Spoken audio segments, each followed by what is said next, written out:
I'm Lala. This is Flavors of New York. We are on West 26th Street for the opening of a new cocktail bar called the Ivory Peacock. We're also getting to interview like 8 authors on the books that they've written about food and cocktails and the industry in general. I couldn't be more excited. Let's get to this.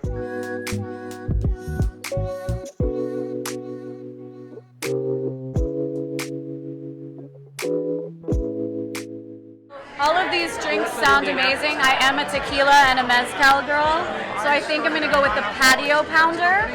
It has tequila, it has mezcal, it's got some mandarin and tangerine mix, and then some bitters. I'm sure it's going to be delicious.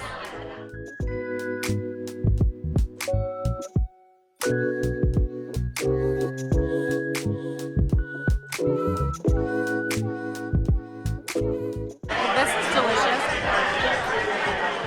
All of the past appetizers have been so epically delicious. I'm very excited to see what they do here.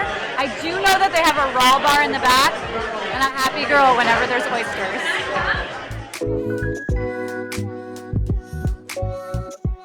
I'm here with Alexandra Crapanzano. She is a dessert columnist For the Wall Street Journal. for the Wall Street Journal. That's quite the credential. Thank you. And It was fun. we're here tonight because you have authored this book. I have authored a book called Gâteau. Let's show it to them. Oh my goodness, here it is. Here's my book. Third book, but I grew up in France. And I wanted to write a book about the cakes that the French really do bake. And gâteau is obviously the French word for cake. For cake. Exactly. So Exactly. tell us about the recipes in your book. They are super simple. They're the ones that you do not buy at patisseries. They are the ones that you really do bake at home, that my friends bake at home, that I grew up eating at home. Yogurt cakes, nut cakes, a little bit of genoise, a lot of boozy cakes, a lot of boozy soaking cakes. syrups. I mean, here we are at a bar. Right. A lot of boozy cakes. Some bûche de Noël for Christmas. Okay, so what you're things like saying that. is a lot of chocolate. even the novice baker Absolutely. can follow this. There are recipes in here that literally are taught in nursery school. Oh, wow. Yes, they're like our Toll House cookies, right? They make a yogurt cake in kindergarten that is on the curriculum. Everybody makes it. It's amazing. How very French. It's so very it's French. French but not fancy. It's French but not fancy. I love this. Exactly. Great. 10 minutes to get into the oven. Amazing. And this book is available where? Everywhere. book- Published by Scribner. Is available everywhere. Do you hear that? Go get gâteau. It sounds like it would be a beautiful gift to give for the holidays. Perfect gift. Thank you for chatting with me. Thank you. You're welcome. I'm here with the author of American Rye, Clay Risen. Hey there. So I take it that you are a rye expert. Well, Or you are now. I am now. I've had a lot of rye, so Okay. I guess that makes me an expert. Yeah. And tell me about this book. So it's history. It's how rye is made. It's reviews and profiles of hundreds of rye whiskeys, and hopefully people who like the category, are interested in the category, will pick it up and learn something and take it to their liquor store and make better choices about their rye whiskey. Do you have a favorite rye? I do. Well, We're not allowed to say on camera. Do I have a favorite? I have lots of favorites. There's some delicious. What ryes out about tips for people who don't know enough or don't know a lot there rye but want to go purchase one? What would you tell them? So I would say, first of all, don't be afraid of rye. Everyone says it's so spicy. It's not spicy. It's more like baking spicy, you know? Yeah. It's that sort of stuff. And then to try a variety. There's so many different kinds out there. Try a young rye. It's going to be herbal and floral and grassy and agricultural. And an older rye, it's got chocolate and mint and barrel and totally different. And so I would say, try a bunch of those and see where you land. I love that. And does this book give different flavor profiles? It for does. Different, and It different does. cocktail recipes? Or No, no cocktail recipes. Okay. I will leave that. just neat? We're just drinking it Just neat? drinking it neat, and then Okay. I leave it to you to figure out what works what. I love where. that. And where can people get this book? They can get it at wherever fine books are sold. They can get it on Wherever fine books are Amazon. They can get it, wherever books are sold these days. I have to say, I love the feel of this book. Thank you. And I just love the way that it looks. It's beautiful, the green and the gold. It's stunning. Thanks. Congratulations, All Clay. right. Thank Well, you for very chatting much. with me. All right. All right, next comes these two. This is Stephen. This is Aaron. And they wrote this book, Brand Mysticism, Cultivating Creativity. Just tell me about this book. So I'm Stephen Grass, and the book's about my adventures creating many spirits brands like Hendrick's Gin, Sailor Jerry Rum, and me and Aaron met because he wrote an article about how to make a booze brand go viral for Vine Pair, and we had such a good time working on the article that we decided to make it a whole book. Well, that's amazing because that's the goal right now. Everybody just wants to go viral, right? Yes. Absolutely. No matter the space, and I don't think a lot of people think a booze brand can go viral. Steven's the master of it, and this is his distilled wisdom in a book. So you're the tech guy more so, and you're the cocktail guy, and you're bringing the two together. Is that somewhat correct? This is his story. Okay. I'm just the guy who typed it out. He distilled it out of me. Yeah. So if you could tell any of these fine people that are watching this a very important takeaway from this book, give me some words of wisdom. Give me something. You need to keep things weird. You Yeah. need to Like that. ignore research. Don't enter award shows. Don't look at social media. What you should do is read old books and keep things weird. Love that advice. That's kind of like the antithesis of what you would think, but I'm super down with that. You want to throw anything into there? Trendiness is the worst thing you can be. Hendrick's Gin was created not to be trendy, Right. and it still exists today, and it's still stocked at this bar with 800 gins. Yeah, because trends come and go, and we're looking for like longevity. Greatness correct? stays forever. Yeah. Awesome. Where can people purchase this book? Anywhere finer books are sold. I love it. Check it out, everyone. Thank you for chatting with me. Thank you. I am here with author Philip Green. Hello. And this is your book, Cheers, Cocktails and Toasts to Celebrate Every Day of the Year. Tell me about this book. So it's based on the premise that everybody likes a good story, everybody likes a good drink, they like to feel like, let's celebrate something, what are we going to drink? So you open up to today's date, and let's say it's January 23rd, and you say, all right, well, what are we drinking to? What are we celebrating? Well, on this day in 1943, the movie Casablanca debuted. What a great movie, one of the greatest films of all time, the love story of Rick and Ilsa and war-torn Casablanca. Okay, well, what are we drinking? We're drinking the French 75 because it was featured in the movie. There's a scene where Yvonne, a French girl, is going out on a date with a German officer, which is not a good idea, but she wants to have French 75s lined up from here to here, maybe because she needs to get drunk to go out with a German officer. I don't know. Okay, well, what's our toast? We have to have an event we're celebrating, a drink, a toast, and a song to listen to. So what's the toast? Here's Looking at You, Kid, the classic toast from Casablanca. And what song? You must remember this. I A love kiss that is just- tie-in. So Oh, that song. Every day has those four elements. Something we're celebrating, a drink connected to it in some way, a toast or a quote, and a song or a video to watch. What a And fun concept. it's a So lot I'm of just going to randomly flip this open to a date, Okay. all right? All right. Oh my God. I just opened this book to my your birthday. I know. I'm not even kidding. Oh my God, this is so crazy. You're pretty good.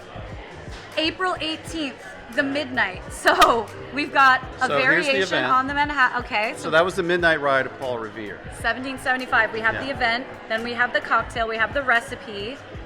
I love this. And then it gives me a mood. It says, listen to Kicks by Paul Revere and the Raiders, or The British Are Coming by Weezer. Yeah. I yeah. love Weezer. Yeah, so every day has those four elements, and it's a lot of fun. I mean, people sometimes need, like, what are we celebrating? Oh, gosh, well, I got a promotion today, or, obviously something like that. But sometimes it could be just something random and fun, like, the episode where Jim and Pam get married in the office is one of them. Is that in here? Or something from Hamilton, or sometimes it's I Love Lucy or The Honeymooners, something from my generation, but sometimes I try to keep it, I didn't want it to sound like something, like a 50-something-year-old white guy writing a book.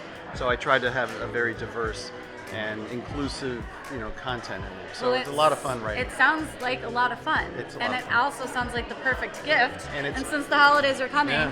buy this gift for people. This book will be available at Anthropology. Yep. Cheers. This is author Jordan Hughes. So you have written a book called Twist. Yes. Unfortunately, we don't have the actual hard copy of it, No. so I need you to tell me about it. What is Twist? Yeah, so it's a cocktail recipe book. I am actually a commercial beverage photographer by day, so it's very image focused, so a lot of beautiful photos of cocktails as well as tons of recipes. It's very geared for kind of your at-home consumer, your cocktail enthusiast, to learn how to make their own home bar, and not just how to make cocktails. There's tons of recipes, but it's also just how to come up with your own cocktails. So using classic drinks, drinks like the old fashioned, the daiquiri, to use those as kind of jumping off points for recipe creation. And you're a photographer as well. So Yeah. I bet did you do the So photography I did all for the the photos book as well? myself. Yeah, so wrote it, Amazing. photographed it, all of that. Okay, and Yeah. these are some cards from the book, so we have something to look at? Yeah, so I have some images from the book. So these were just little recipe cards to give out. Have some of the recipes, some of the photos. This looks yeah. beautiful. Thank you. Love Yeah. that ice. So Stunning. yeah, so just tried to do, I've been shooting drinks and working for liquor brands for years now, so try to just create, the best images I possibly could, sort of thing, for this book. So I think I did it. I think it's some of my best you work. think you nailed it? I hope so. Amazing. Yeah. So for the cocktail enthusiast in your life, go check out Jordan's book called Twist. Oh, Brian good. Friedman, and he wrote a book called Crushed, How a Changing Climate is Altering the Way We Drink. So Brian, how is a changing climate altering the way we drink? I mean, it's changing how vineyards grow grapes, how the farmers grow the grains for our spirits. It's changing how harvesting happens. Everything is being shifted with wine, at least sort of earlier, right? As things are getting warmer, grapes are getting riper Right. much more quickly. Everything is changing, and producers across the spectrum have to make these very hard decisions, vintage after vintage. The good news is that from reporting for this book, and I take 8 regions around the world, and I tell the stories of the producers who are living through these dramatic changes, I think that these are going to be the people who help lead us into the future. They're going to teach us how to pivot and how to find a way to survive in this changing climate. So you're going to learn a lot about alcohol, but you're also going to learn about being more socially conscious, Yes. perhaps. Yes. And if there are people that care, as everyone should, about climate change and booze, Yes, they will love this absolutely. book. Yes. And I love that take. I feel like that hasn't ever been done before. There hasn't been a book written that's story driven for consumers, and we all love this amazing liquid in our glass, right? Like, Yes, we're sort of we do. hiding our cocktails here. But that's, these things are being affected by climate change. We should want to know how, so that we can, when we buy bottles, support the producers who are doing the right things. And climate change has its tentacles in lots of areas we wouldn't expect, and that's what I wanted to report on here. Absolutely. And we should be concerned, and we should be aware of this. So, if you're curious, check out this book, Brian's book. It's called Crushed. Thank you so much. Thank you. You're welcome. I am here with Amanda Schuster. Thank you so much. Thank you. You wrote a book, and I it is did. called Drink Like a Local, a field guide to New York's best bars. Okay, I need this book. Also, I want your job because you got to just run around to bars checking them out and then writing about them. Tell me about this. So I was commissioned to do this. My first book was New York Cocktails, and it came out in 2017. And they wanted something that had more of a, things that weren't necessarily cocktail bars. There are quite a few in there, but we really wanted to talk about the places where real New Yorkers go. I love that. And I noticed, flipping through it, you have it laid out by neighborhood. Yeah. Amazing. And tell me about researching and running around. Like, what made the cut? The book, I began writing it in 2019. Okay, and then So it was supposed to come out in, it was supposed to finish by March of 2020, and then Mother Nature That's had weird. other I wonder ideas. what happened. Yeah, I know. So things understandably got put on hold.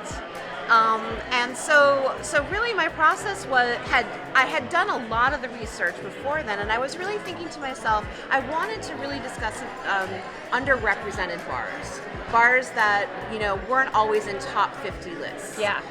Not the bars that always got featured in the New York Times Right. or other, really big publications, and to really, really show people how New Yorkers, what makes a local in New York, and is it even necessarily the bar that's near your house? Right.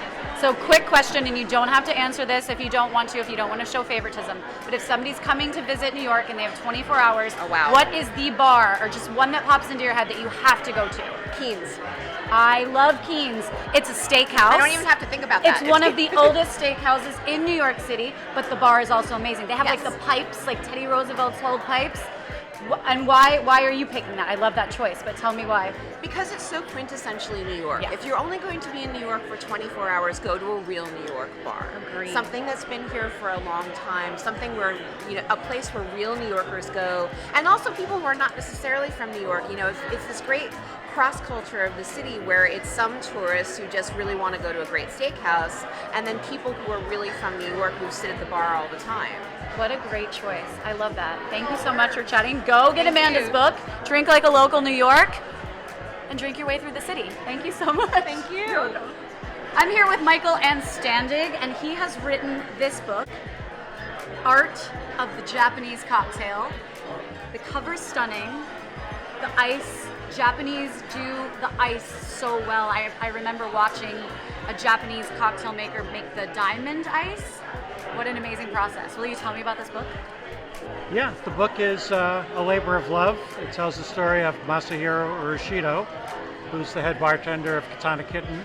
And he really created A great West Village bar. a great West Village bar that is an actual Japanese-American bar. It's a hybrid of the two drinking cultures and the best of both worlds. And he's really popularized Japanese drinking traditions and culture in the U.S. So to work with him was truly an honor. I love that. I mean, that bar gets written up. It's very well known. It's won a bunch of awards. And I assume there's a whole highball section in here. There's an incredible highball section. I love it. So thank you for chatting with us. Where can people get this book? They can get it at Amazon or their favorite independent bookstore. I love that. Thank you so much, Michael, for chatting. Thank this you. book is beautiful. I'm excited to read it. Thank you. Tonight was epic. I had amazing cocktails, some really yummy appetizers, and I talked to so many authors. If you like books as much as I do, the holidays coming up, there's so many books I want to get my hands on. Definitely make sure you check out all of them and check out the Ivory Peacock. For Flavors of New York, I'm Lala. Bye.